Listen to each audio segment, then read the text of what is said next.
tuturuan ko kayo kung paano magsain ng bigas. Una, magtakal ng bigas at ilagay sa malinis na kaldero.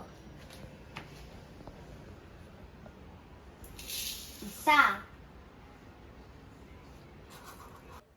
Dalawa. Pangalawa, hugasan mabuti ang bigas ng 3 beses.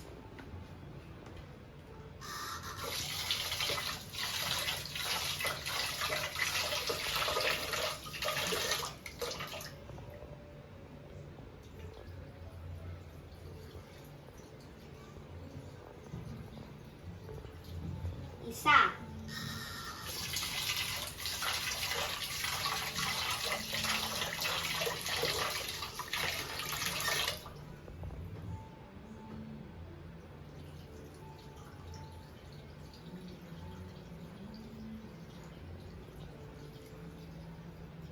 Dalawa.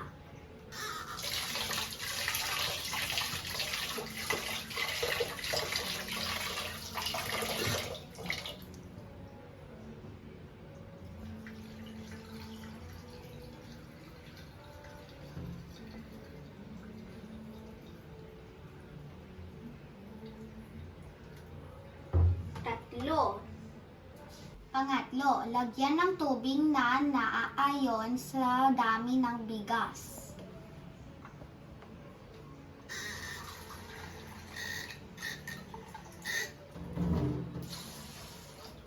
Isa.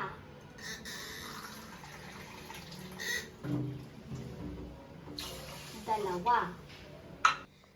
Pang-apat, takpan ng kaldero at ilagay sa kalan.